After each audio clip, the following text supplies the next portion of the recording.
Yes, g'day everyone. Welcome to the TryPod Live with Winnie and Clarky. Great to have you in our company for this live show. We'll be here to recap everything we've just seen from round 18 before we get to all that and more. Winnie, a crazy round of footy, a really crazy round of footy. How are you going, mate, and how did we go with our best bets this round? Yeah, I'm pretty frustrated. This week, just kind of like last week, go back to last week, I feel like I had bets on 3 games and I only got 1 right and 2 wrong. So to get out of it last week, 1 and 2 and winning the mixed matchup was a good result. With this round, I had bets on 3 games. I feel like I got at least 2 of them right, if not all 3 right. We'll get to it. But we're out of there with a 1 and 2, same as last week. And we win the mixed matchup. It doesn't feel nearly as sweet when you win the mixed matchup by 50 points or whatever it was, because you feel like, and same with our Cowboys best bet where we win each half by 30 plus points, but we can't seem to win the tight ones. But that's how it goes. We did win your take on Toppy, Montoya scoring the first and only try for the Warriors. No luck on the same game multi, but it was a weird round, wasn't it? 5 out of the 8 games total blowouts. So plenty to discuss in terms of what we picked up. Yeah, are the blowouts back? I guess my first takeaway from a best bets perspective anyway is that you've been so keen on the Knights. I know how keen you've been on for so many games this year and our preseason preview. And of course, the one game that they just absolutely explode in. I don't believe we had a best bet on that one, did we? No, and to be fair, I was more inclined to the Bulldogs. So I want to talk about how pitiful Canterbury was in that game. But the thought did cross my mind, geez, if the Knights could have been anywhere near as clinical with their execution in games where it mattered, they might have won a couple of the close ones, which would count for a lot more in the ladder than just saving it all for one game. Absolutely spot on. Of course, we are live. So to anyone who is here live with us, feel free to chat, get involved throughout the show. We've got Colt here on YouTube. G'day, Colt. How are you going, mate? And with that said, Winnie, let's jump into the action this round. We kicked it off on Thursday night where the Sharkies defeated the Dragons 52-16. I went with Nico Hines for my MVP in this one. 3 tries assists. I mean, everyone was kind of predicting this.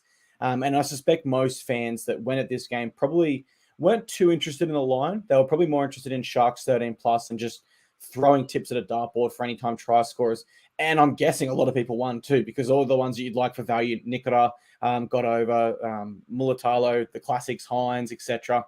Kennedy, Ramian. Anyone you everyone except Qatar, the right winger. Yeah. And so, I wonder how many that could have foiled some same gamers. But I saw plenty triple digit odds same gamers get up Thursday night. It was a punter's dream, probably other than one winger missing out. And this game really reminded me of the COVID season where we started to have those blowout scores from the 6 again. And you could kind of pick a favorite. And then from there, it's just literally take your pick at some try scores and you're a chance. This game had vibes to that before. It's exactly how it played out. For the Dragons, the only real positive I found was quite literally their first 5 minutes. I thought they started brilliantly. Their defense in that first set was awesome. And they were rewarded with it 1 minute later with a try. And when that happened, I thought, okay, I've gone out and said Sharks will cover that line now. Immediately, I'm behind the 8 ball here badly. But, over the 80 minutes, the Sharks just wound them down. That's what they do. They do that against bottom 8 sides, rather. Dragons' possession stat of 39%. That's personally the lowest I think I've ever seen in an NRL game. Usually, if you have a bad game, your possession's like 45%. 39% is extremely low. But yeah, not much to take out of this one other than the Sharks are still very good against bottom 8 competition, and they've still got a bit to prove when it comes to the top dogs. How did you see this one? Anything else you'd like to add? We shouldn't be surprised, should we? The biggest line of the weekend and the Sharks known bullies. And as we said, they're off a bye as well. So they're fit and fresh, rested going into this. I just held out some hope that the Dragons at home could put up a fight, in a derby game. And as you say, they score first and you think, is there something about the Dragons tonight? But not really. They couldn't hang in the contest there. And the Sharkies ultimately just ground them down and had a bit of a night out. So I want to reply to Roger's comment there, which is, a question about the blowout. So Roger says, are the blowout scores a result of season fatigue and injuries? Are we seeing now squads do not have the depth to cover injuries? So it's interesting because if you look at this round, you have the 3 biggest blowouts of the round were the 3 bottom teams on the ladder. So the Dragons, the Tigers, and the Bulldogs all copping it. So that is somewhat predictable. Maybe we are at that stage of the ladder where they know they're not going to play, many more meaningful games. They know they're not playing finals footy. And a couple of those games, those teams had to bye. You expect an improvement. But if a team goes into a bye knowing the season's already over, maybe they're not really that keen on getting back and getting stuck in. So some truth to that, I think, that the teams that are lacking motivation, the holes will really, open up. But then a couple of teams that got blown out this weekend were the Warriors and the Storm at home. So, these are teams with everything to play for. And the only thing I can say about those games, and we'll get into them, is maybe the Warriors and Storm lost to this year's grand finalists, for all we know, in Penrith and South. Maybe that's why they were blown out, just because of the class of the opposition. So it's hard to read into this one, other than it's very hard to trust these teams that might not have much more to play for later in the year. Even if the line is big, as it was in this game, it's not enough points if they won't fight for 80 minutes. My friends gave it to me this week with a bit of banter unrelated to this topic, but it was about whenever I'm on podcasts, I'm always searching up the facts while the other person's speaking. I've done it whilst you were speaking there again, so charge me guilty there. Grade 3 offense. But between rounds 17 to 20 last year, there was 5 blowout games in that time. That's a sample of 3 rounds. I think we had about 5 this round. So I think that question from Roger certainly has merit based on what we're seeing in regards to that. So great question there, Roger. And yeah, I guess we'll see how it plays out as we go on from this. But yeah, this next game was unexpected again. You'd say this was a blowout realistically. Warriors v Rabbitohs. Rabbitohs win 28-6. Didn't have a strong MVP in this one, but Cam Murray did have a try and the most tackles of anyone on his team, potentially pressing his case for the lock jersey there for the New South Wales Blues. But this is another game where the eventual loser started quite well. The Warriors started well in this one, just like the Dragons did, and just fell away. And I've got a note here regarding the Warriors and wet weather footy. I go back to their game against the Roosters. Now, it was only a 14-point loss, not so bad, but they didn't look like scoring in the wet. And realistically, you could probably say the same about this game once that rain set in. The dew was all over the ball, etc., etc. Really important win for the Rabbitohs in the context of their season. And when I say that, I mean the ladder is so tight, and the Bunnies do seem to be a genuine title contender, but you must finish in the top 4, as history shows us. You need to have that second chance. So really, really important for the Bunnies there. And I will say their 92% completion rate was really impressive given the conditions and given the fact this was in New Zealand.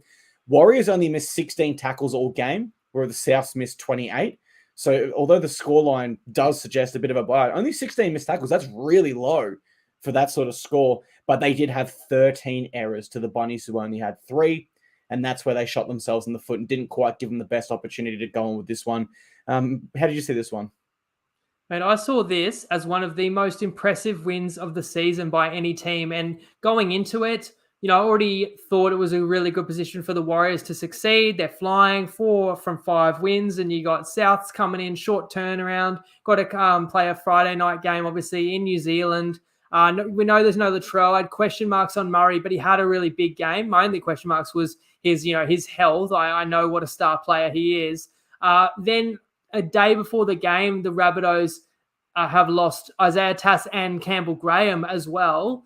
And they come into this game and cop the first 6 penalties of the game. And you don't see that many penalties these days because of the 6 again ruling. So to cop 6 straight penalties was ridiculous. I heard people complaining about referee calls because I do feel like it swung back around. A few went against New Zealand lately, but I don't think they can have any complaints. It was pouring rain, to your point that New Zealand struggled in the rain, which doesn't really make sense because they should be as familiar with those conditions as anybody. It's their home conditions. And New Zealand gets the opening try, and I'm looking at this going, geez, this has a blowout written all over it, but I thought it was going to be at the hands of the home team. And for the Bunnies to just grit in there was so impressive. And I remember thinking during the game, if the Bunnies can actually win this game, it will be so damn impressive. And it will really show that that's a squad that believes they can win the comp, because there's so few teams would come in under these conditions with so many key personnel out and get a result here. And in the end, the Bunnies not only hung in and then were able to get their nose in front and then hang on to that lead and turn New Zealand away. And I do sometimes think errors can be forced when there's a lot of defensive pressure. And then the Bunnies extend that lead late, and it ends up being 5 straight tries to end the game and what you would essentially call a blowout win by South Sydney. And I thought, in really torrential rain conditions, Souths were just confident enough to shift the ball a little bit. It wasn't all one out from the ruck, predictable. They were just willing to spread it, and then beautiful kicking game, particularly by Cody Walker, to get kicks in behind the Warriors line, get them turning around, and then backing it up with defense and kick chase. So it was outstanding by the Rabbitohs. You would say, again, and I know I think I've been guilty of like picking when New Zealand are up for big games this year, because they've had some of their best wins when I doubted them. And then games where I thought New Zealand should be too good, that has been where they've failed. So, but I don't think it's just me. I think they've been hard to predict. I thought everything was set up for the Warriors to succeed here, but they were just beaten by a side who I said a few minutes ago, they're still my premiership prediction. And you see why, to come in and win a game in those conditions, a bit undermanned as well. So impressive. And I just think, I go back to my prediction, the Rabbitohs tack would be too one-dimensional. Can you imagine when you add Latrell Mitchell back into this, when we hit finals and he's got 6 weeks fitness under his belt again? Campbell Graham, you mentioned him out for this game, also officially out for the Blues in Game 3. I thought he was definitely in line to finally make his debut. I'm interested to watch the Sharkies next week, because the Warriors had the huge win over the Dragons, and then they didn't back it up. Maybe we were too high on them from that win. So I'd be interested. I'm not sure if they have the bye actually, but whoever the Sharkies do play next, I'll be interested to see that. And this one really hurt my Dally M prediction. Final point there, when I was really backing Sean Johnson to have some huge games back in New Zealand. Not sure he'd even get a point in this one, so that's unfortunate there. We closed it. Well, actually, I did see some betting ones in there. Anything you wanted to respond to there from Harry? Yeah, so I did see a couple of comments, which I thought they're about my best bet. So I thought that ties into this next game where I did have a best bet. I can happy to respond to people's feedback on the results. Perfect. We'll jump into the game. Storm v Panthers. Panthers win 24-16. Went with Isaac Tungo for my MVP. 13 tackle breaks, 2 tries and a try assist. Remarkable that this guy's still so young. He played back row in New South Wales Cup. He's an amazing centre. Panthers have a really, really, really great centre there in Tungo. And unlike Stephen Crichton, they've got to hold on to this guy. They've got to start thinking long-term, I think. Super long-term. He seems like a player that could be there for the next 10 years. But again, another game that started well for the eventual loser. If you were on the Storm here, you were starting to feel good. First try, great by Grant. Second try from Nelson Usop for Solomona. Probably a little bit lucky, I would say. But from that point, it didn't matter because that didn't influence the result. They fell apart. The completion rate of 68% is their lowest since they versed the Titans in round 3 this year. And we saw how diabolical they were up in that really hot 3 p.m. Saturday Arvo game on the Gold Coast. But they also missed 48 tackles. They had 12 errors, 6 penalties, and 5 ruck infringements. And those stats just tell me I know people say stats aren't everything in footy, but this shows me that it does not matter who you are. If the Penrith Panthers had stats like that and they were versing the Bulldogs might win. You can't have those just disgusting stats on the record there.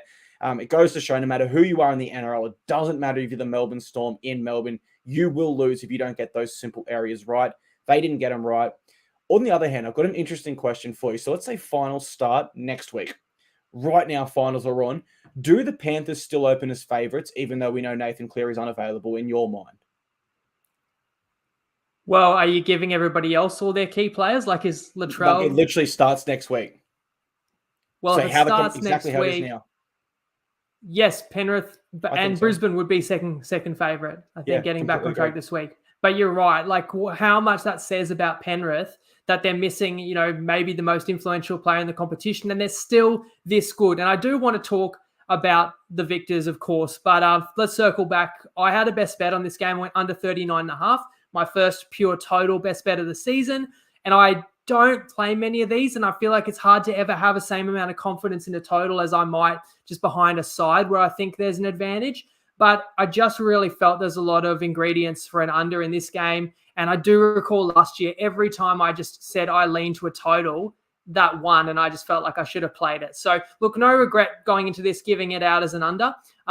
If there's one critique in terms of just the total, I did start to think, did I really factor in not only as an AFL ground, but a roof that they're able to shut? But then they did say that the roof was open most of the day and there was some rain allowed in and, it was a bit slippery and there were errors. You talk about the eventual loser looking good in this. Well, that was also me because I was looking good with my unders bet when there's no try for 15 minutes. Now, you tell me this season how many tries have been scored as a direct result of a charge down.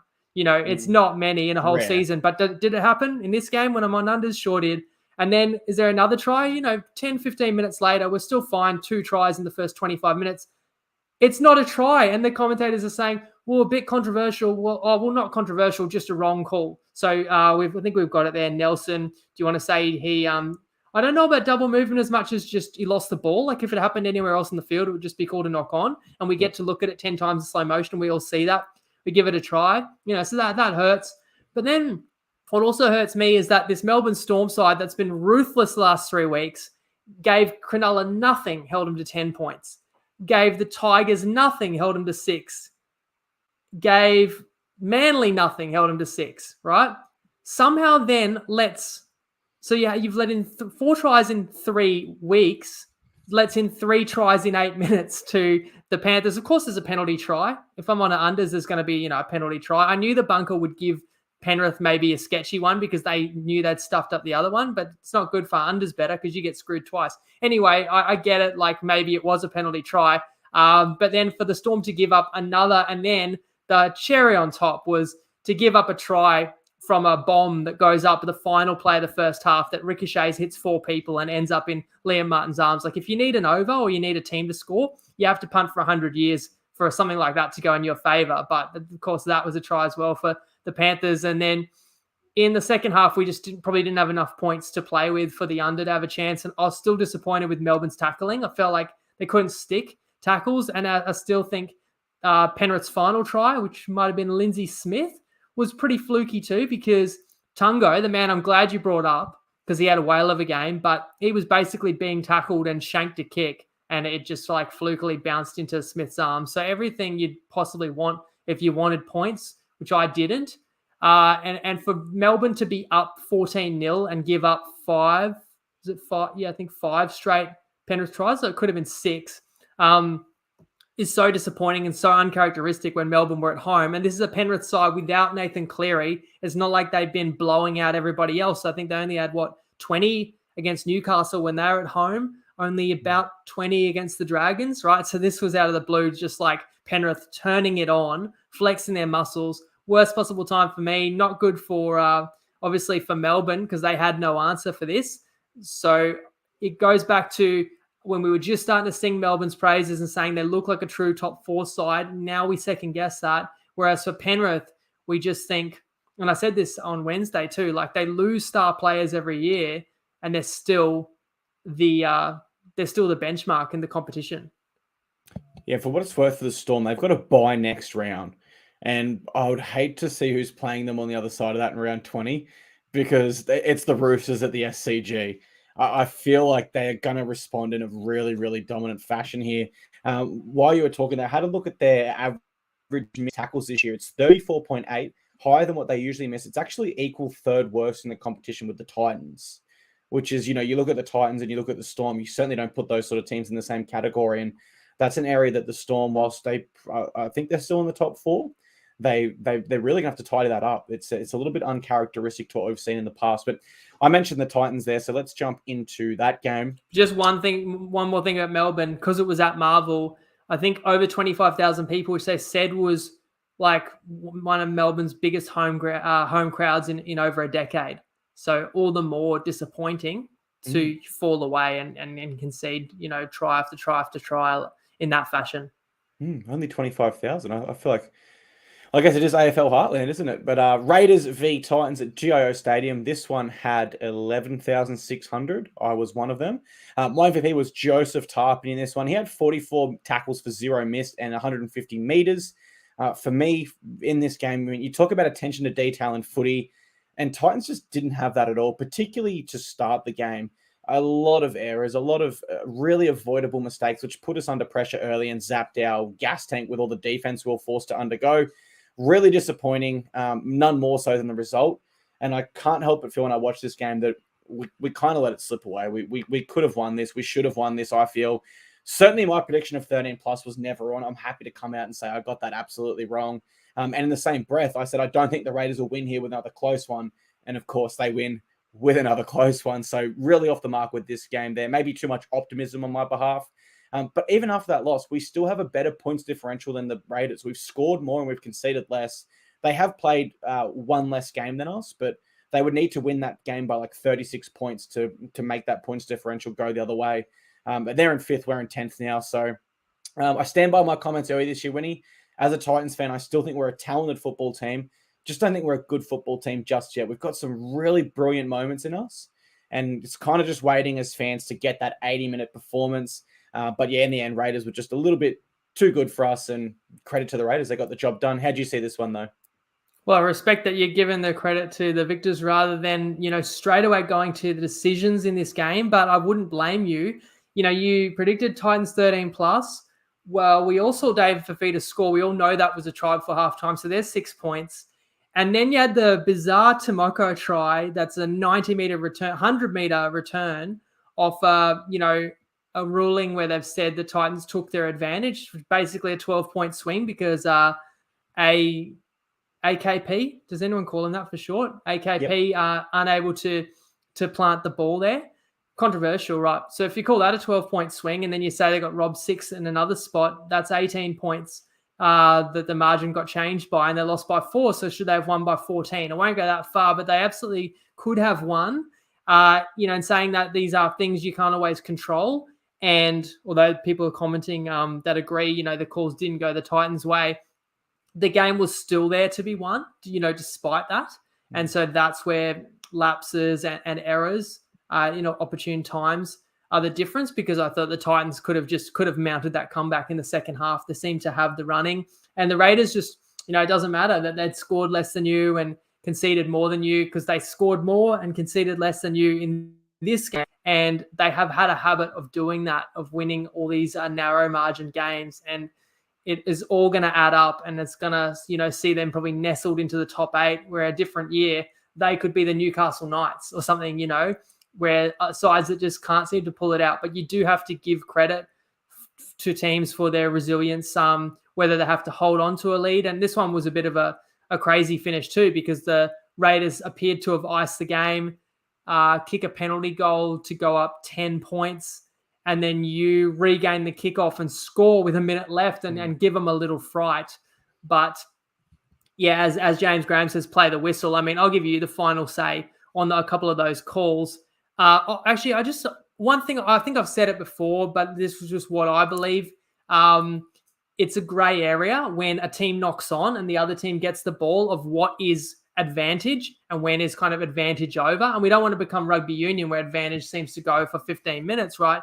But I really like the Super League gimmick. I don't watch Super League regularly, so I don't know if I still have that rule. The free play. So it's just no grey area. You know that if you get the ball off an opponent error, it's a free play. No matter what happens at the end of that play, you can come back to that mistake. If you didn't get a positive outcome, I think we'd see some really exciting moments, and we'd see some really audacious footy, which is entertaining. And isn't that the purpose at the end of the day? Whereas it happened again today at a really crucial moment in the Roosters Manly game, where Manly dropped the ball. It's fallen straight to the feet of Sandon Smith. He just kicked it ahead, and then he couldn't get a bounce that allowed him to pick it up again, and Manly dived on it. And I thought they'll go back because he didn't get advantage. And the ref said, well, you had 2 kicks at it. You took your advantage. Like, I thought that was pretty harsh, pretty crucial. And it's another team that lost the game by a narrow margin. So that's my 2 cents in terms of how those are ruled, because it's bloody harsh. If people didn't see it, they don't know what the hell I'm talking about. Raiders knock on, Titans catch the ball. They're like 10 meters out from the try line, throw it straight to the winger. Winger's got half a chance in the corner. Khan Pereira dives for the corner. He doesn't quite get it. He spills it in the in goal, but it doesn't go dead. Everybody stops on the Titans. Rapana just grabs it, runs it 10 meters out, passes to Timoko, and Timoko then takes it 90 meters and scores under the post, because the Titans assumed it would be called back, and the ref had said, no, you had your advantage because you had a chance. I think you can debate it either way. I just wonder if it would be better if we took the debate out of it, make it a more black and white rule. Yeah, well, the debate never used to be, and it was if you go 10 meters, then that was your advantage taken. Of course, now they've changed that rule to it's completely referee's interpretation. I think the issue with that one might be Alofiana Khan-Pereira knocked the ball on in goal, which is a 7-tackle, 20-meter restart. You can't play on from a knock-on in goal. You always must go out to the 20, I believe. If I've got that wrong, please let me know. But that's my understanding of how that rule is now. Any knock-on in goal from the team attacking, the other team takes it to the 20 and has a 7 tackle set. but he picked up the ball and played on off that, which I think the Titans players are a bit confused as well, but James is what he says absolutely correctly. Just play to the whistle. Just make the tackle just in case. You never know, right? And I can say every single Titans fan I was sitting with, there was about 50 of us in the front line, which is really good for us. It's probably laughable for other teams, but that's really good for the Titans. It was awesome. We were louder than the Raiders fans. I don't know if you guys could hear our chanting, but at the ground, we were certainly way louder than them. And there was only 50 of us.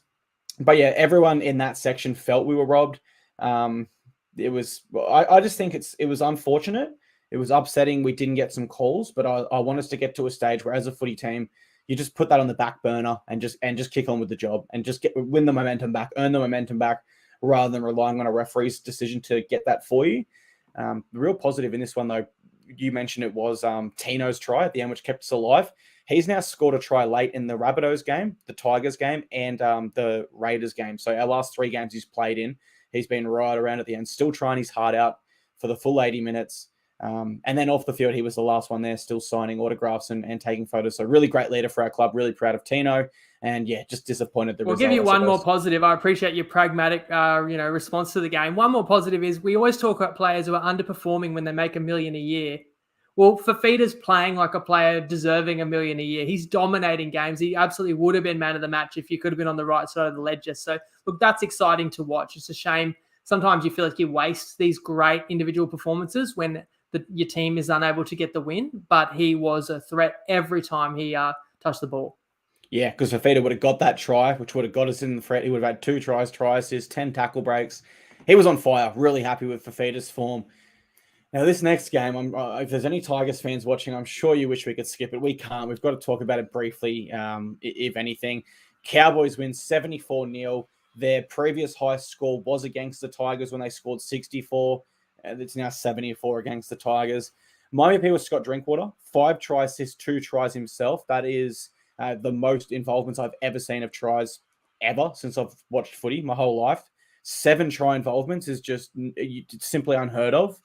But, from a review perspective and looking at this angle from both games, I really can't add too much. The Cowboys wanted revenge badly. They got revenge badly. So full credit to them. Tigers now, in my opinion, are a worse team than they were under Michael Maguire. I can't help but feel if Michael Maguire was still there, they probably have won 1 or 2 more games this year, to be absolutely honest. And the scary thing for the Tigers is their next coach, Benji Marshall, club legend, completely get it. Assistant coach this year, building experience, completely get it. He has 0 experience as a head coach. Like legitimately not even the local under-12s team. He's not even been a head coach at park footy level. And you're telling me that an assistant coach that is producing results like this is suddenly going to become the head coach, have more responsibility, and it's going to turn around.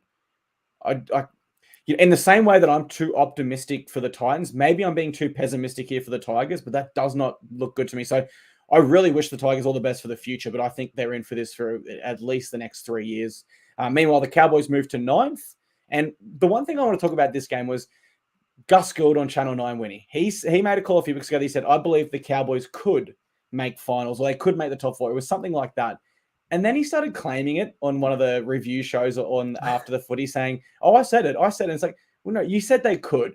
You've got to come out like I did with the Titans 13+ call. Have some backbone, make the call. And if you get it wrong, just say I got it wrong. It's not that deep. It's just footy, right? But when you say, oh, they could, you know what I mean? Tigers could win the premiership this year. You know what I mean? You can't say on both sides of the coin in my mind. But yeah, I mean, your thoughts on this absolute blowout of a game and a history game as well. Well, first on Gus, I do feel like when we make a prediction, if we really believe it, then we'll back it with, it's not a hot take. We'll back it with cold cash. And I like Gus in some ways. Like he's a character. I've got no doubt about his knowledge game, but he can be a bit of an aftertimer. And I feel like he almost hoodwinks those around him because there'll be that many games where he's commentating and a team will make a comeback, they're down 18 and they come back and Gus will say something like, I knew this team was about to come back. I could tell by the body language that they were about to come back. And it's like, well, if you could tell that, that would have been fascinating to hear you say that 3 tries ago, not tell me how you knew it was going to happen once it's happened. I know before Origin 1, he said, New South Wales must win this game. There is no way they can win game 2. They will not win game 2 in Queensland. But then once they lost the game, it wasn't series over. He was saying, here's all the reasons why New South Wales can win game 2 in Queensland. But then when they lost, it was, I said from the start, New South Wales could not win game 2 in Queensland. So whatever. Anyway, we're all doing our best out here, but we'd certainly hold our predictions, try and make them clear for everyone to see, and with a record that you can read in our show description. And it's not too flattering at the moment, although got this one right. Best bet on the game, Cowboys to win both halves. Did they win both halves? It was a close one. I'm not too sure. 42-0 in the first half. So we won the first half, 42 points, and the second by only 32 points. So we didn't have to sweat too much. Neither did we for the mixed matchup, which, is kind of cool that 6 weeks ago, the Tigers were the team we needed points from in the mixed matchup, and they put 66 on the Cowboys. And then we reversed it this week and took the Cowboys out to outscore Brisbane in the later game. And you didn't even need to watch that one to know that you'd won. In fact, Top Sport already paid it out. So look, that was kind of a double win for us. This was the high mark of the weekend. And I go back to, look, you can call it a bad tip. Of course, when it loses, it's not, it's a bad tip for sure. And people let me know about it. But I can live with an under call on Friday night that just didn't go our way in that type of game with how it unfolded. That's a great bet, what we had on the Cowboys. And we'll get to my bet on the Dolphins because I want to respond to someone else's comment about the way we executed that, because I like the Dolphins and they covered the game, and yet my best bet is a loser there, although the same game are won. And one of the main reasons to be on the Cowboys here was that, revenge factor, as silly as that sounds, because I do believe some people out there still think like, they're professional players. They play their best every week. It's not like some games they want it more than others. It's not like some games they're a bit more tired or like it shouldn't matter. It does matter. And this is like a perfect example of like the spot that the Cowboys were in 6 weeks ago was not great when we were on the Tigers for a best bet. And then, a month and a half later, look at how the Cowboys turn the tables. They definitely, took it personally, some of the gestures in this game, because I think the first 15, 20 minutes, there wasn't a try, but then the Cowboys went bang, bang, bang, and it was 18-0 after, 25 minutes or something. And the Cowboys already knew it was game over. Tigers are lacking any sort of resolve or resilience, and offered basically no resistance for the rest of the game. And the record books were all under great threat, and the Cowboys were able to patch up their points differential, that obviously got hurt a few weeks ago. And the Cowboys, which is important, to bolster your plus minus. You made a point there about Benji. I don't feel like we can hang a result like this on Benji. When they won 6 weeks ago, it didn't mean, the future's, assured and Benji's the answer. Like, he's the assistant coach. There's only so much he can do. He's not going to be the head coach for another 18 months. The roster, I think, will improve between now and then, because I do think they've got some young talent that's shown, and they've still got the ability to recruit. And I think it's more a case of maybe Sheen's.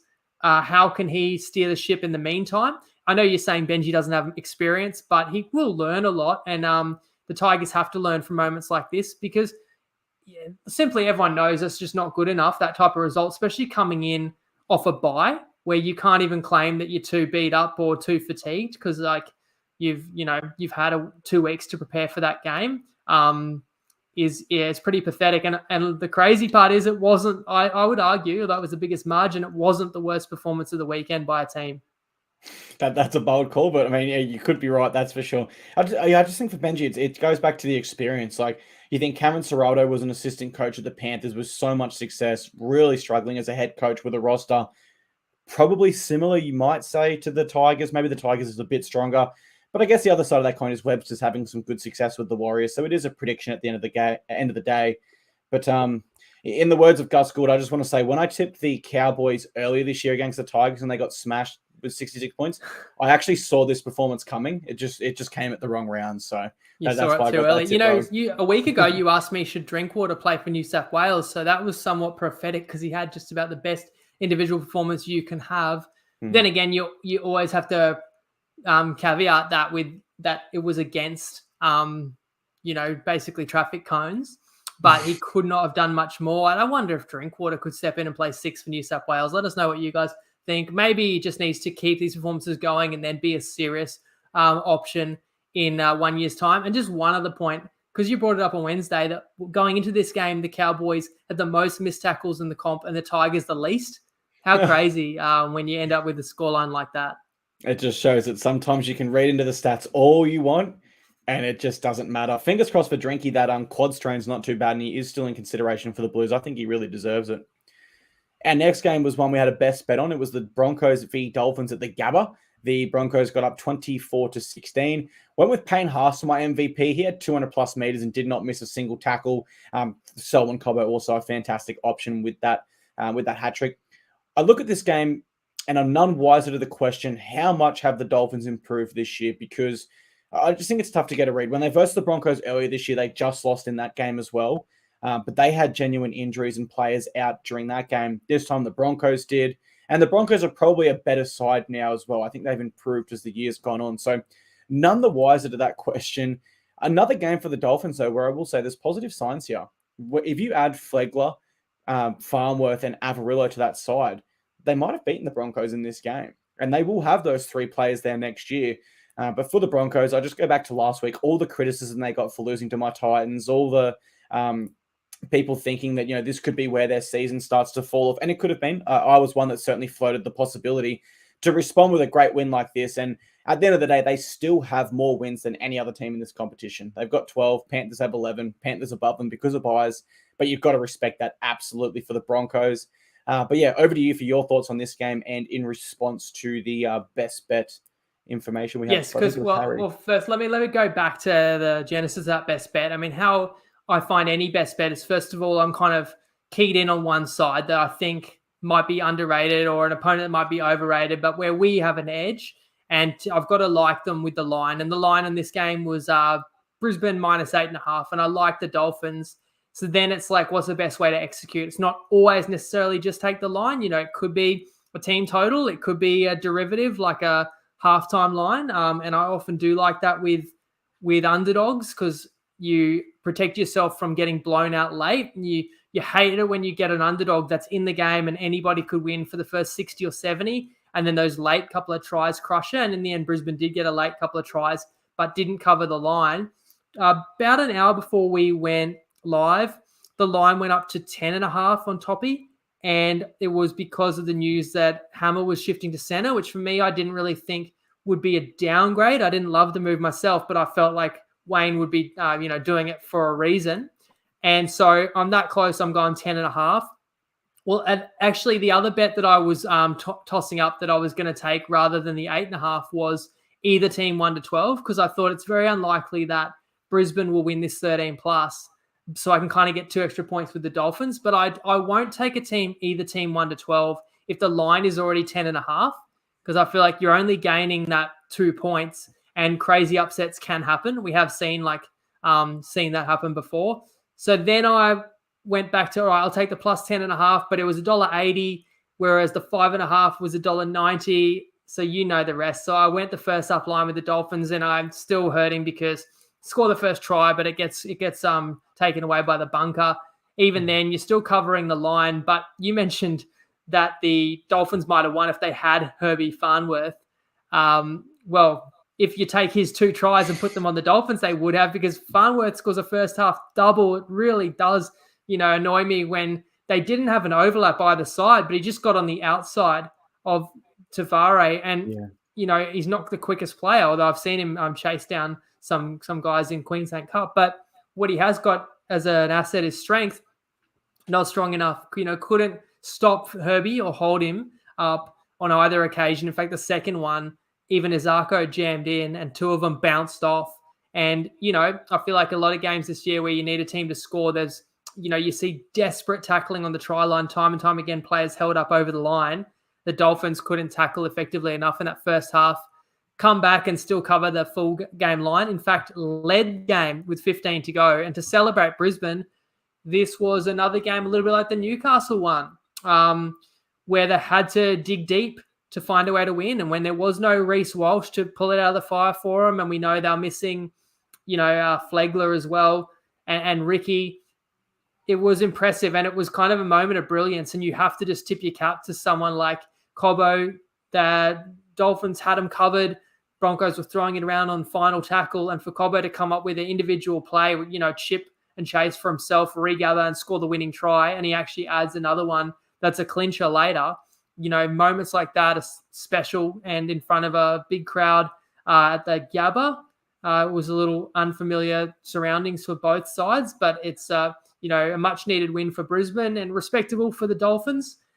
And it annoys me. And I think I want to respond to Harry Potter there. He asked, where do the mixed matchups and same gamers get posts? So, we'll always share the mixed matchup every Wednesday, and we always talk about the same gamer will be posted on our social media on Friday. And if you're in the TryPod Facebook group, you're always going to see that stuff, as well as the Instagram page, Facebook page, same as your Facebook page, Clarky. You post the same gamers and all of these tips. And so, look, I take the point that if I just took the full game line, I would have won. And boy, it stings, trust me. I go to bed, thinking about these things. But if you look back at the best bets this year, I think that has probably been the case multiple times, where I've taken a first half line and maybe gotten too cute and the full game line ended up winning. So it does hurt. You always got to review the way that you're executing your opinion on these. And so, it's frustrating as anything. And it's always something that I'm factoring in on a Wednesday to try and get the best possible way to pull off a best bet win. But it's been kind of cruel recently because, I feel like if you pick the right team to cover the full game, in all likelihood, they will cover the first half. But it has not gone our way. And so even though the game kind of played out the way I saw it, it ends up being a loss. Although I did say that the Dolphins led in 48 points, and if they just focus on their tackling, they can halve that. And Brisbane did, in fact, score 24, which, as we said before, was 50 less than what they would have needed to beat the mixed matchups. That's the only positive, but it didn't feel like a positive because it had already been paid out. Yeah, and sometimes it's just Murphy's Law, though. Like, you back it one way and the other one comes in. Like, it's always easy to, look in hindsight and think, I wish I did this. But at the time, you're always acting off the best information you've gotten. And a 9-year track winning record as well, might I add in there. Hamilton Center was very interesting because I thought he didn't have his best game, but I thought Nikorima played really well. And one of Herbie's tries that you referenced, Tafade didn't quite wrap him up, but he kind of held him up for long enough where you were just waiting. Where's the fullback? Where's the fullback? Yes. And Nikorima just got there a little bit too late, where I feel like Hammer probably would have got there with his speed. I had that same thought as well. Yeah, it's an interesting one, what the Dolphins do from here. And for the Broncos, they're really going to be tested because I believe Payne Haas has a minor hamstring injury. Even the most minor hamstring strains throughout NRL history recent history is 2 to 4 weeks. So he likely won't play for the Blues, and the Broncos will likely be without Flegler, Ricky, and Haas, which is, Paddy Carrigan's going to be making 100 tackles in the middle with that there.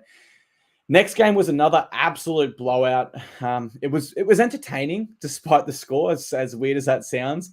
It was entertaining because the whole time I was thinking, can they beat the Cowboys? And I was just hoping they'd hit 70 there. My MVP was Bradman Best. He had 3 tries, 2 tries, assists.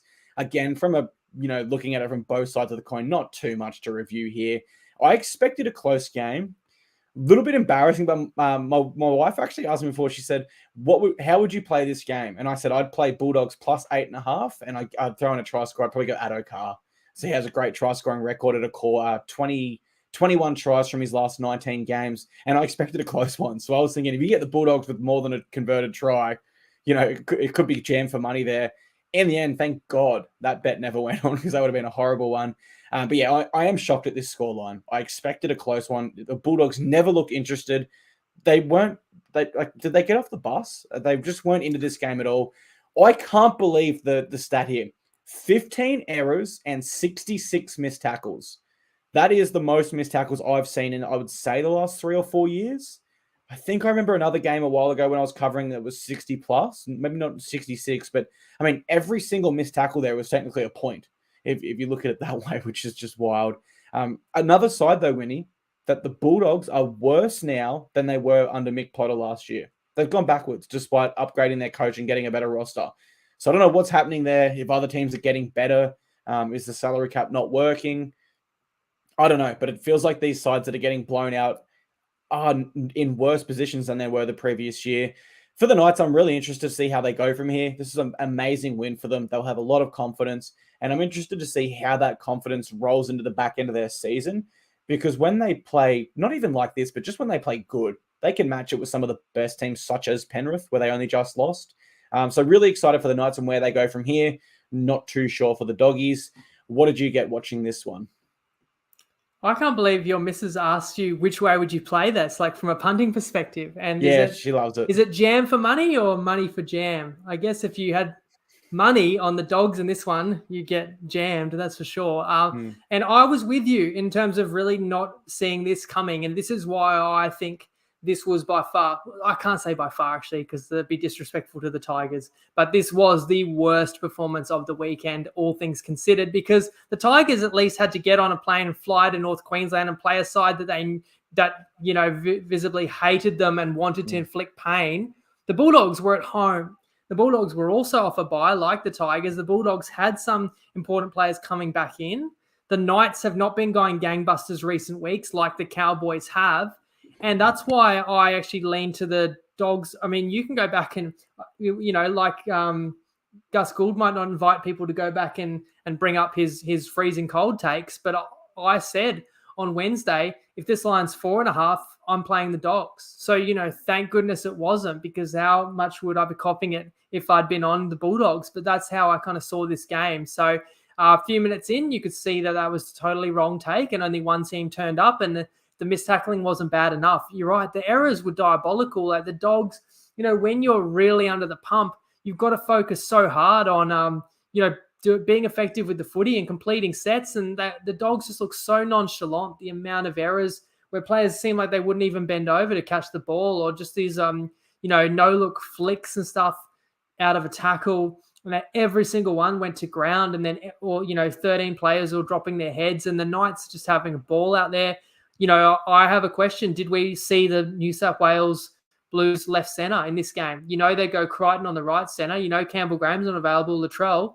So did we see, going into the game, we thought that would be Matt Burton?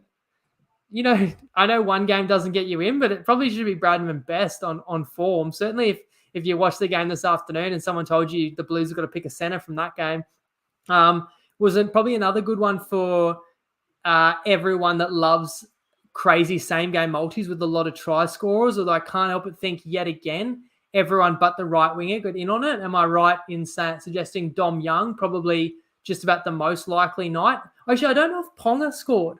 He had 3 tries, but he didn't score. But Dom Young leads the NRL on 16. And I know people in our group who are on Dom Young for like leading try scorer in the comp, and you got to be filthy that a game like today doesn't get in on the action, but just about everybody else did, obviously. Hastings had a double, didn't he? Crossland had a double. Bradman Best 3. So I guess some of these guys got greedy and took multiples. That's why not every leg might have ticked off for some people, same gamers. Look, so I'm not going to say too much like, hey, I told everyone the Knights are capable of this, because I didn't pick it this week. And yeah, it's great. It's 2 points on the competition ladder. It helps your points differential. But I go back to the fact that they could have just found a try here or there in some tight games. They could be way higher on the ladder. They weren't able to do it under pressure. It's easy to look good against an opponent that's basically given up. And I would be quite concerned if I'm a Bulldogs fan. Looking at Serraldo in the box, you really have to question. My only explanation is that they went into the bye and they're already starting to think about next year. And dare I say, Bali trips, since we're on the topic of Bradman Best. And the key focus was not, this game in front of their home fans, because you said, did they get off the bus? Did anyone tell them their bye week was over? And that's the thing. When you lose by 66 points, coaches don't, from my experience and from what I've seen covering the game, coaches don't usually go back in and straight away focus on what did we do tactically wrong. You kind of just throw it out the window and you narrow in on the mentality.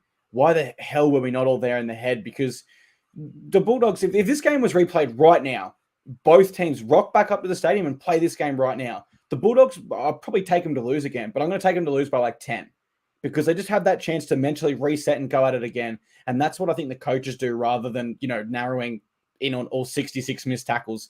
So yeah, I think that the Bulldogs need to forget about this as quick as possible and come together as a group. And the Knights need to really take the ball and run with it now. They've got some solid momentum. Comment there by James Graham that Adam O'Brien is an absolute genius. And there were questions. Like, I saw the statement thrown around this week, if the Knights lose this week, is that AOB's job?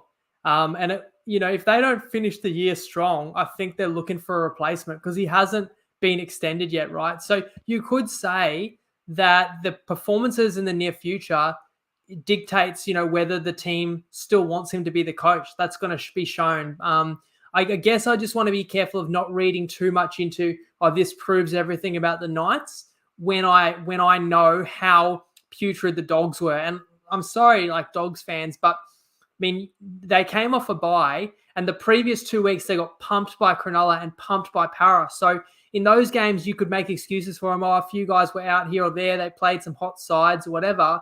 Like, you're running out of excuses fast now when you look at a game like today. So it was pretty shocking to get blown away by that type of magnitude. Spot on. And the other thing, or I guess the final thing, was the Cowboys were minus 14.5 favorites. Bulldogs were slight on the Dogs at plus 2.5. So, you probably are right in your assessment that they were the worst team this week, despite the huge score on the Tigers. My rundown post will be very interesting, trying to split one of them, that's for sure. But final game of the round, we just watched it. It was the Sea Eagles v Roosters. Manly winning a really tight one, 18-16. A really tight game here. I thought the difference for both sides was the halfbacks. Now, I know Sandon Smith is the halfback for the Roosters, but I think most people would agree Luke Keary is still their chief playmaker. DC was brilliant. Besides his individual brilliance, Manly kind of didn't really have too much else in attack here. It was really DC's brilliance that got them over the line, in my opinion, particularly that intercept on the stroke of halftime. Whereas for Luke Keary, it's getting to a stage now where we've spoken about it a few times on the show. The Roosters have shown if you're not getting results as their main playmaker, you go. Mitchell Pearce went after winning premierships at the club. Kyle Flanagan went in his first year of a 3-year deal. They can be ruthless like that. And so if the Roosters are to miss the 8 this year, I really do wonder, does Luke Keary finish there in 2024? My gut feeling would say no. I think they'd go to the market. They'd throw everything at Ben Hunt. They'd find, or they'd do something. The Roosters are that sort of team where they just demand is success. They're not getting it at the moment. But another game in the Roosters season where even if they won, I'm sitting here like, I'm not impressed. You guys aren't where you should be at all. So I hate to be critical of Roosters again, but they just didn't quite tick enough, boxes on my list this week. And Manly themselves, I would say a lot of their fifth tackle options were pretty poor. Just kicking to the same corner, kicking to Daniel Tupou over and over. Like, hello, he's so consistent, right? Try something else.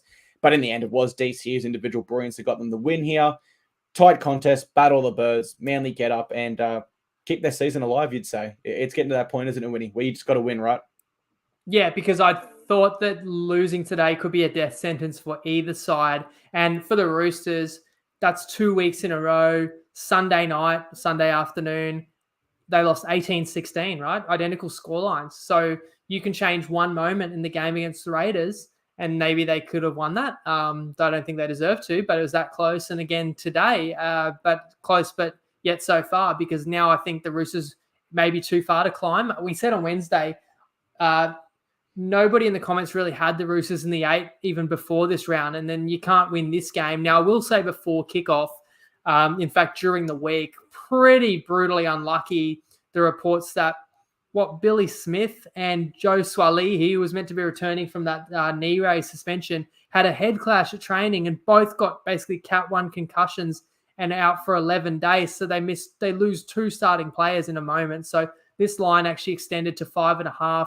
So I did think that the Bird Gang, that is the Seagulls at home, should get up. But also I thought the difference could be DC, which it was the case. But I thought maybe a field goal. He had some decisive kicks for sure. But you're right. That's like a thief in the night to get that intercept on halftime where Manly were going to go, in at the break down 4 points. That was pivotal. But even then, the Roosters had the lead. When was the winning try scored by Manly? It was only scored with under 10 minutes to go, right? And it's Trbojevic with the winning try, but Ben Trbojevic, so an unlikely hero in some ways, but Manly just sticking at it and getting that late try. And then it was an exciting finish in a weekend where we had 5 blowouts. This game come down to the final, set with the ball with the Roosters, and then they put a bomb up and Manly drops it, and there's just over 60 seconds left, so the Roosters get to pack a scrum with a full set, and they tried everything, they threw everything at Manly's line. Teddy's tackled 10 centimeters short of the try line. Again, you never fault Tedesco's work rate, but you just can't quite break a game like he used to be able to. And even down to the final play, Sandon Smith, I thought, acquitted himself. Is that the right word? Applied himself pretty well. but comes up with a all or nothing kick that is diffused in the final play. Not that sums up his performance. I just he came to mind. I actually thought he's done pretty well with his opportunity. And you get to the point now where the Roosters may have to start making decisions about what's best for the future rather than what's best for this season, because this season may be just about all but gone. Spot on. Like, Luke Keary could be the better half right now, all things considered, but long term, you've got to go to Sam Walker there, which then would lead to Luke Keary's potential exit from the club. And yeah, Teddy, 299 meters at the time the game finished. That'll probably take over 300 once the stats people review it and give a bit more to him there. So you can't fault his effort at all. He was brilliant. But in the end, this one is just, it was a DCE masterclass, really, and got his side home in a tight victory there. It was great to see. But that's all we've got time for tonight, guys. That is our recap of round 18. Please don't forget, we'll be back on Wednesday, live again at 6:30 p.m. to preview everything round 19.